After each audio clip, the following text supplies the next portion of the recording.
Welcome to the Success Face. In today's video, we'll be discussing the powerful insights and transformative ideas found in How Proust Can Change Your Life, written by the renowned philosopher and writer Alain de Botton.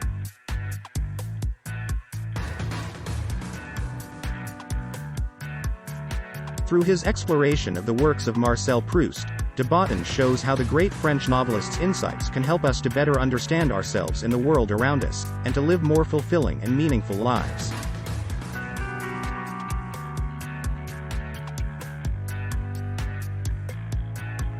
So join us as we dive into the world of Proust and discover how his writing can inspire us to take positive action in our own lives. The world has a chance of becoming more interesting in the process if we don't go too fast. The famous French novelist Marcel Proust responded that people would suddenly do all the things they had been too lazy to do before, like going to India, visiting the Louvre, and throwing ourselves at the feet of Miss X.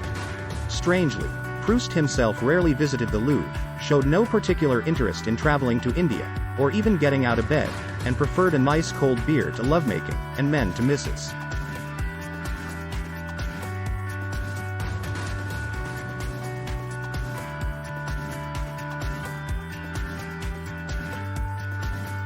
He succumbed to a fever and complications with his lungs on November 18, 1922, when he was 51 years old.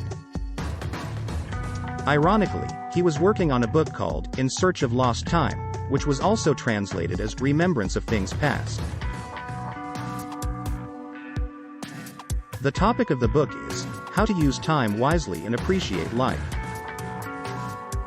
How to read for yourself. Books have the magical ability to instantly transport you to other worlds, allowing you to fully immerse yourself there until something distracts you or you deliberately put the book down, breaking the spell.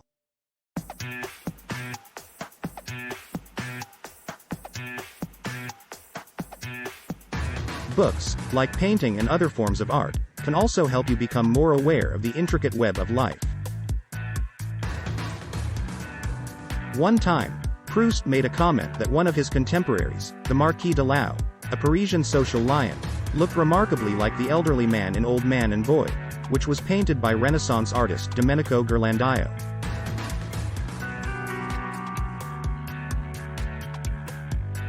In fact, there was a striking resemblance. Proust held the belief that only a few human types exist.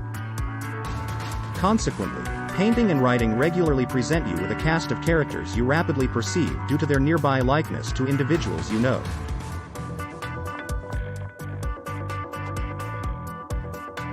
This is sometimes referred to as the Marquis de Lau phenomenon.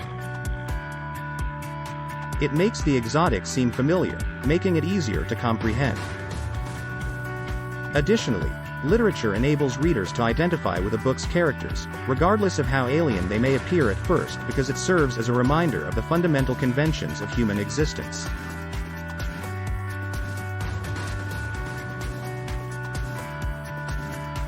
You can learn about the whims and complexities of the human heart through literature. It enables you to comprehend people, their thoughts, behaviors, and emotions, as well as your own emotional reactions to them. Reading makes you wiser, smarter, and more savvy inevitably. The literary masterpiece of Marcel Proust, How to Take Your Time, is enormous. The sentences themselves are extremely long. The longest would extend more than 4 meters, about 13 feet, if it were formatted as one line of standard-sized text. The first readers of Proust criticized him for his excessive verbosity. As a consequence of this, he was forced to self-publish the novel to eventual acclaim. Because he saw entire worlds in the most insignificant of activities, he wrote frequently using a lot of words. He would carefully read the newspaper, always looking for universal truths between the lines of each story. In Proust's view, we don't really learn anything properly until there is a problem, until we are in pain, until something doesn't go the way we expected it to.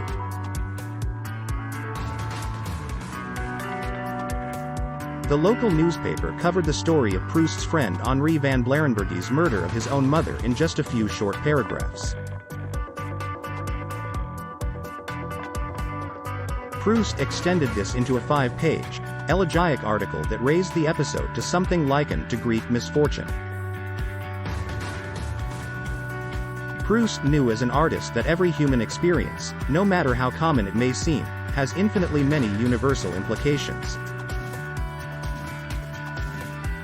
On the other hand, his capacity to see past the immediate reveals the things that people miss when they limit human experience to its most obvious and boring details.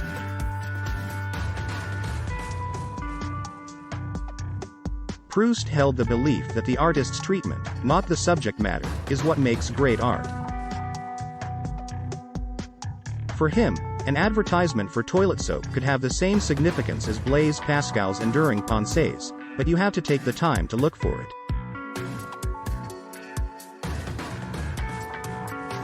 According to Proust, Madame Proust loved her son with an intensity that would have put a fervent lover to shame, and this love created, or at the very least dramatically aggravated, the disposition of her eldest son to the point where he felt helpless.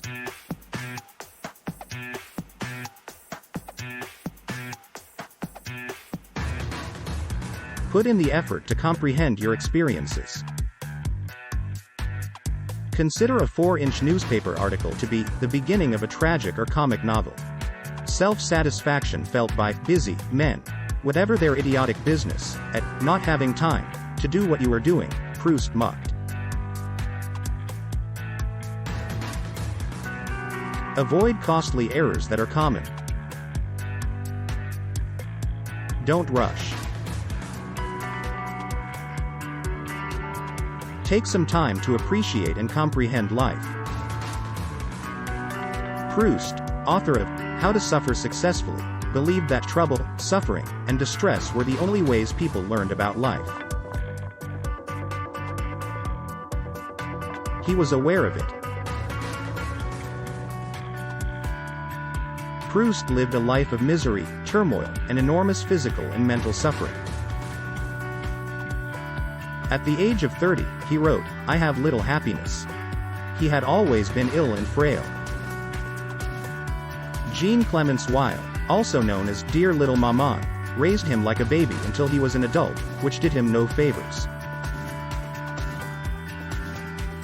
When homosexuality was outlawed, he was an unhappy homosexual who was frustrated. The sad thing is that, in order to have the opportunity to read In Search of Lost Time, people have to be very ill or have broken a leg. Robert Proust, Marcel Proust's brother, Proust had severe asthma and rarely left his room, where he sealed the windows tightly.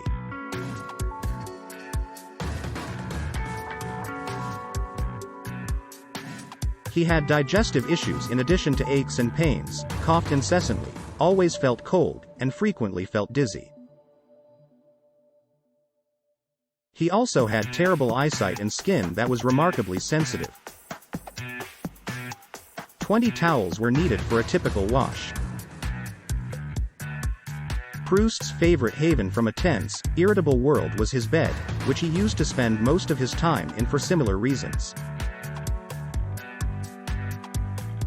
Was Proust an overachiever? Who can say? A small scratch may appear to one person to be a saber cut to another. Proust was so incredibly sensitive that nothing went unnoticed. He was very aware of everything around him, so much so that it hurt. He might be right about something. The lives of many great intellectuals and artists were miserable. Wisdom typically comes at a high price. Betrayals, social faux pas, physical and mental anguish, and a miserable, penurious existence. It's possible that's how you got your stripes. How to express your emotions? Is it best to speak and write in the traditional way? Or is genuine originality preferable? Louis Gandarax, a French writer who lived in the early 20th century, advocated for the first option.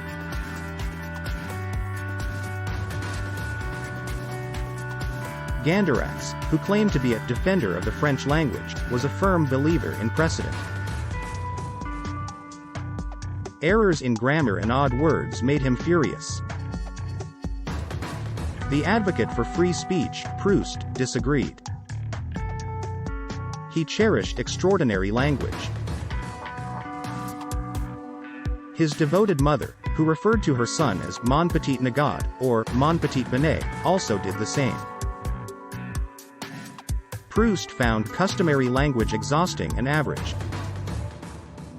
He insisted on describing something perfectly in 1,000 words or with the exact noun or verb. Being, on the outside of our impressions, he said, meant being superficial and false.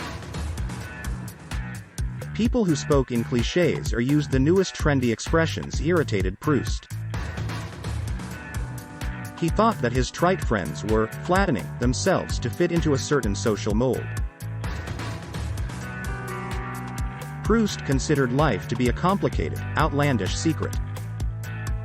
As a result, when you describe a part of your life as nice, your lack of expression suggests that you don't understand life. Proust stated, "Every writer is required to develop his own language." He did not view life as a routine cliché. It shouldn't be for you either. How to be a good friend. Proust's friends thought he was the best friend anyone could have. He was described as generous, and modest by them. They remarked that he was a brilliant conversationalist and exhibited an unselfish attitude at all times. My Friend Marcel Proust, written by Maurice Duplay, and My Friendship with Marcel Proust, written by Fernand Gregg, were two books written by Proust's friends after his death.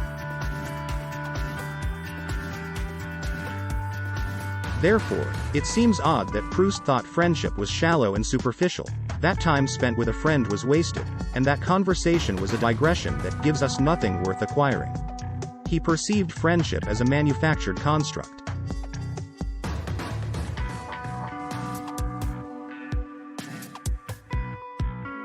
Indeed, it appears that this perceptive man had to be that way.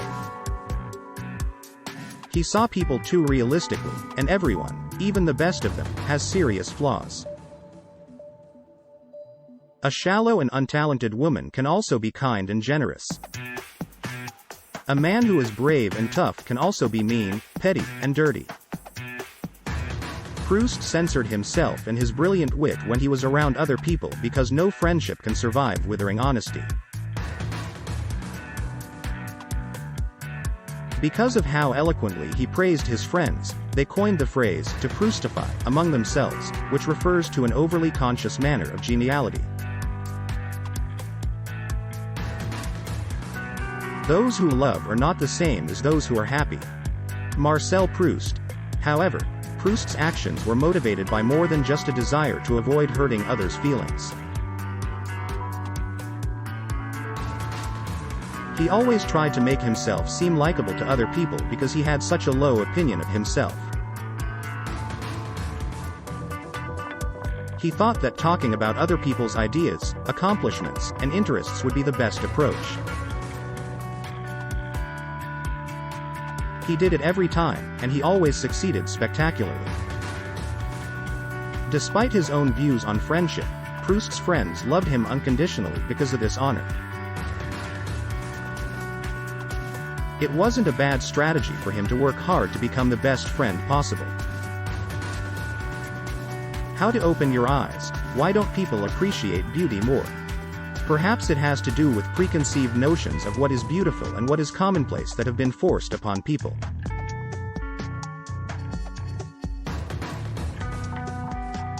For many, being beautiful means having opulent surroundings, expensive appointments, plush tapestries, and expensive things. But aren't the simplest things in life beautiful as well? Take a look at Jean-Baptiste Chardin's paintings, which depict ordinary people doing ordinary things. A girl playing cards, a mother instructing her daughter, and a woman returning from the market.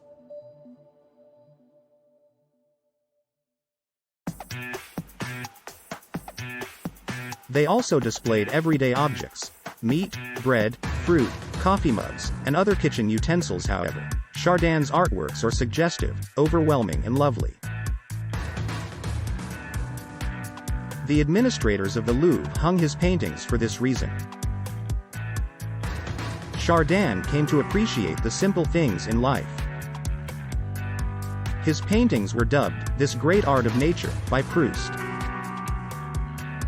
Beauty can be found in anything and everywhere, according to these two great artists. It is there, ready to be used. You only need to open your eyes. How to be happy in love? Is it possible to be content with everything? Proust wrote that it's hard. In 1876, the telephone was created.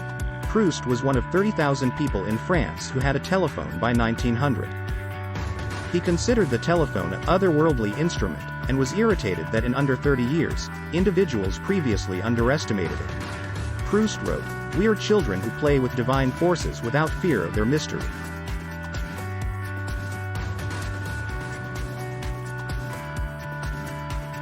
There are no guarantees, not even in grammar. Marcel Proust. When Proust was at home with books, he was also very aware of how limited they were. He acknowledged that readers gain valuable new self-awareness when authors open up new worlds of experience for them. He wrote that books are the most effective means of coming to be aware of what one feels oneself. However, authors can only open doors through books. The issue lies in this area. You can gain a better understanding of the world and yourself by reading a book. But because the author isn't you, they can't say everything you think is important. This is your errand alone. For Proust, perusing gives wizardry keys that open those homes profound inside us. However, you will need to navigate these areas only by the intimate progress of your own thought.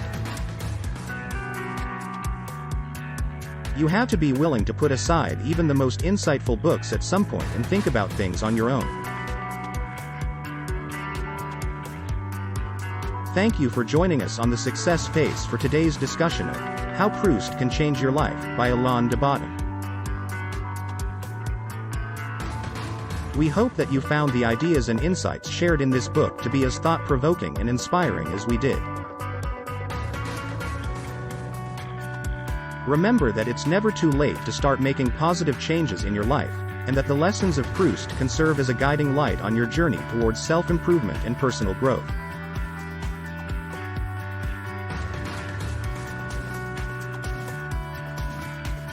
We'll be back soon with more great content, so make sure to subscribe to our channel and stay tuned for more.